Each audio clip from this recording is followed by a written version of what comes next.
सुप्रभात बच्चों, हिंदी की कक्षा में एक बार फिर से आप सबका बहुत बहुत स्वागत है। आज हम पढ़ेंगे पाठ नंबर 17 जिसका नाम है रक्त और हमारा शरीर। रक्त यानी कि खून, खून और हमारा शरीर। चलिए पाठ शुरू करने से पहले कुछ बातें जानते हैं। जिस प्रकार शरीर को बीमारियों से बचाए रखने के लिए हरी सब्जियां, अनाज, फल, दूध आदि अति आवश्यक होते हैं, उसी प्रकार खून का हमारे जीवन में बहुत महत्व है। शरीर में खून का कम बनना और शरीर में चोट लगने से अधिक खून का बह जाना कितना खतरनाक हो सकता है, इस पाठ में हम इसी विषय में जानेंगे। आइए पढ़ते हैं रक्त और हमारे शरीर के महत्व को। उससे पहले बच्चों जानिए, वक्त का हर क्षण और रक्त का हर कण अमूल्य होता है। तो यानी कि बच्चों, आप ना ही तो अपने समय को व्यर्थ कीजिए, बर्बाद कीजिए, और ना ही बच्चों अपने खून को बर्बाद कीजिए। चलिए आगे बढ़ते हैं।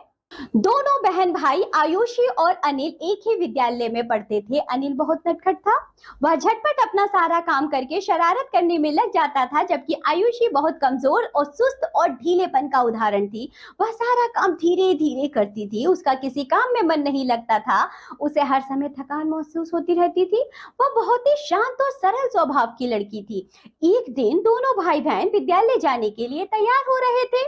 अनिल ने झटपट नहा धोकर कपड़े पहने और लगा उछलने। तभी आयुषी खड़े खड़े धड़ाम से जमीन पर गिर पड़ी।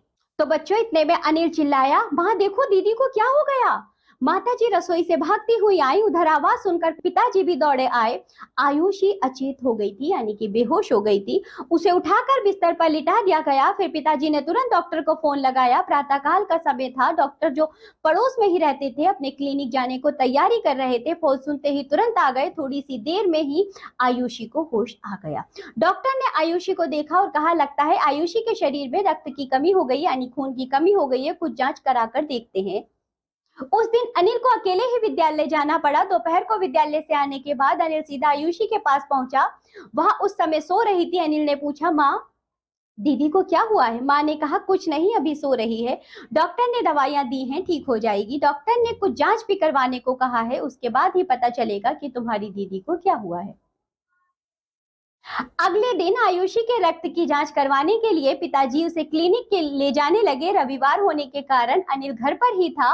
वह भी साथ जाने की हट करने लगा। शरारत ना करने की शर्त पर उसे भी साथ जाने की अनुमति मिल गई। नई नई चीजों को जानने और समझने की उत्सुकता अनिल में बचपन से ही करता था। डॉक्टर ने आयुषी की उंगली से रक्त की कुछ बूंदें निकाली। फिर स्लाइड पर एक बूंद रक्त डालकर निरीक्षण करने लगे। अनिल उत्सुकतावश बीच में ही बोल पड़ा, डॉक्टर अंकल, क्या रक्त की एक बूंद से दीदी की बीमारी का पता चल जाएगा। डॉक्टर मुस्कुराते हुए बोले, क्यों नहीं, रक्त की एक बूंद में हमारे शरीर के कई रहस्य छुपे होते हैं। रक्त की जांच करने के बाद डॉक्टर ने पिताजी को बताया कि घबराने की कोई बात नहीं है, आयुषी को अनीमिया हो गया है।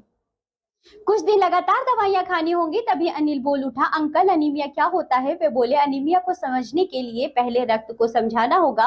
हमारे रक्त के दो भाग होते हैं, एक है प्लाज्मा जो तरल पदार्थ होता है, दूसरा भाग है रक्त कण जो प्लाज्मा में तैरते हैं। फिर डॉक्टर ने अनिल को अपने पास बुलाकर कहा, ये देखो लाल रक्त कण। अनिल ने सूक्ष्मदर्शी से स्लाइड पर देखा तो आश्चर्य से उछल पड़ा और बोला, रक्त की एक बूंद में इतने सारे कण। डॉक्टर ने कहा, ध्यान से देखो, तुम्हें इनका आकार लाल बालूशाही जैसा दिखेगा। अनिल ने ध्यान पूर्वक देखते हुए कहा, हाँ हाँ डॉक्टर अंकल, ये तो बिल्कुल बालूशाही लग रहे हैं।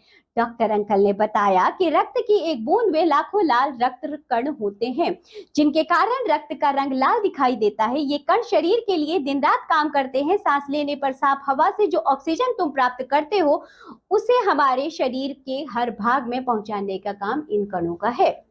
इनका जीवन काल लगभग 4 महीने का होता है। 4 महीने होते होते ये नष्ट हो जाते हैं। फिर इनके स्थान पर नए रक्त कण आकर वही कार्य करने लगते हैं। अनिल बोला, पर नए रक्त कण कहां से आते हैं। डॉक्टर ने कहा, हमारी हड्डियों के बीच नए रक्त कणों का निर्माण कार्य लगातार चलता रहता है। इन कणों को बनाने के लिए प्रोटीन, लौह तत्व और विटामिनों की आवश्यकता होती है, और ये सब पौष्टिक आहार से प्राप्त होते हैं। हरी सब्जी, फल, दूध, अंडा, गोश्त आदि ये सब भरपूर मात्रा में प्राप्त होते हैं।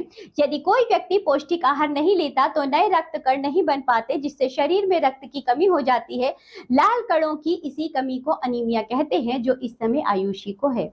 अनिल बोला, तो क्या पौष्टिक आहार लेने से अनीमिया से बच सकते हैं। डॉक्टर ने कहा, हाँ हाँ, पौष्टिक और संतुलित आहार लेने से अनीमिया जैसी बीमारी से बचा जा सकता है। अनीमिया एक अन्य कारण और भी हो सकता है, वह है पेट के कीड़े।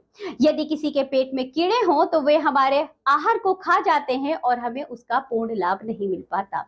आयुषी जो कि काफी देर से चुप थी, बोल उठी, अंकल पेट में कीड़े कैसे हो जाते हैं? डॉक्टर ने कहा, कीड़े दूषित जल और खाद्य पदार्थों द्वारा हमारे शरीर में प्रवेश करते हैं, अतः इनसे बचने के लिए स्वच्छता का ध्यान रखना चाहिए। भोजन बनाते समय सब्जियों को धोकर काटना व बनाना चाहिए। फलों को धोकर खाना चाहिए। भोजन करने से पहले बाद में हाथों को अच्छे प्रकार से धो लेना चाहिए। बिना ढका व जिस पर मक्खी आदि भिनभिनाती हो वह भोजन भूलकर भी नहीं खाना चाहिए। अनिल बीच में टोकते हुए बोला, अच्छा अंकल, लाल रक्त कण तो ऑक्सीजन के वाहक है, क्या रक्त का कार्य केवल शरीर में ऑक्सीजन पहुंचाना होता है?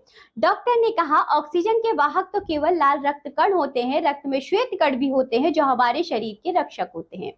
ये रक्त कण शरीर पर होने वाले रोगाणुओं के आक्रमण से हमें बचाते हैं। ये रंगहीन कण होते हैं जिन्हें हम प्लेटलेट्स कहते हैं।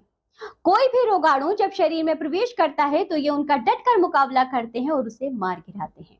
यदि रक्त में श्वेत रक्त कण कम हो जाएं तो बीमारियों से लड़ने की हमारी आंतरिक शक्ति कम हो जाती है, तभी हम अधिक बीमार पड़ते हैं। इनके अतिरिक्त हमारे रक्त में हीमोग्लोबिन होता है जो शरीर में रक्त का थक्का जमाने का कार्य करता है। जब कभी हमें चोट आदि लग जाती है तो वह रक्त का थक्का सा जम जाता है जो रक्त को बाहर नहीं आने देता। यदि किसी व्यक्ति को गहरी चोट लग जाए तो उस पर साफ कपड़ा बांधकर उसे तुरंत डॉक्टर के पास ले जाना चाहिए, क्योंकि अधिक रक्त बह जाने से मृत्यु भी हो सकती है। अधिक रक्त बह जाने पर रक्त चढ़ाने से व्यक्ति का जीवन बचाया जा सकता है। अनिल ने उत्सुकता पूर्वक कहा, लेकिन रक्त तो हमारे शरीर में बनता है, क्या उसे बाहर भी बनाया जा सकता है? डॉक्टर ने समझाया, अरे नहीं, दूसरे व्यक्ति का रक्त कम लेकर चढ़ाया जाता है। अनिल ने प्रश्न किया, जिसका रक्त निकाला गया यदि उसमें रक्त कम हो जाए तो? डॉक्टर ने बताया, एक समय में किसी स्वस्थ व्यक्ति को केवल 300 मिलीलीटर रक्त ही निकाला जा सकता है। हमारे शरीर में लगभग 5 लीटर रक्त होता है, उसमें से यदि 300 मिलीलीटर रक्त निकाल लिया जाए और जरूरतमंद व्यक्ति को दे दिया जाए तो इससे बड़ी बात क्या होगी? रक्त एक आदमी के द्वारा दूसरे आदमी को दी जाने वाली संजीवनी है। आयुषी ने पूछा, लेकिन अंकल, मैंने सुना है कि हर किसी को हर किसी का रक्त नहीं चढ़ाया जा सकता। डॉक्टर ने कहा, बिल्कुल ठीक सुना है। हमारे रक्त के अलग अलग समूह होते हैं, ए बी और ओ। इनमें भी पॉजिटिव और नेगेटिव होते हैं। ओ पॉजिटिव वाले रक्त समूह के लोगों को दानी की श्रेणी में रखा जाता है, क्योंकि इनका रक्त सभी समूह के लोगों को चढ़ाया जा सकता है। गलत समूह का रक्त चढ़ाना जानलेवा भी हो सकता है। इससे रक्त नलिकाओं में थक्का जम जाता है, इसलिए रक्त चढ़ाने से पहले डॉक्टर रक्त के समूह की जांच अवश्य करते हैं। अनिल ने प्रश्न किया, यदि रक्त की आवश्यकता पड़ने पर कोई रक्त देने वाला ना मिले तो डॉक्टर ने जानकारी दी, ऐसी आपात स्थिति के लिए अस्पतालों में ब्लड बैंक होते हैं जिनमें सभी प्रकार के रक्त समूहों का रक्त विशेष प्रकार के फ्रिज में रखा जाता है। ब्लड बैंक में इतना रक्त कहां से आता है? अनिल ने उत्सुकता से पूछा। डॉक्टर ने बताया, समय समय पर रक्तदान शिविरों का आयोजन करके रक्त एकत्र किया जाता है, जिसमें बहुत से लोग स्वेच्छा से रक्तदान करते हैं।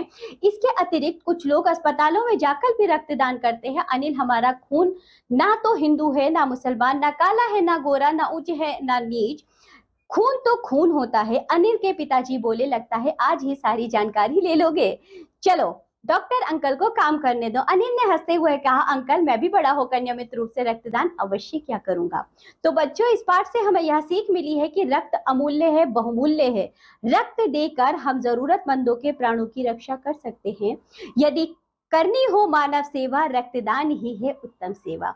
और हमने इस पाठ में यह भी सीखा कि जीवन में रक्त की उपयोगिता क्या है। रक्तदान करना चाहिए, शरीर में रक्त की कमी दूर करने के उपाय, और रक्त अमूल्य है, बहुमूल्य है।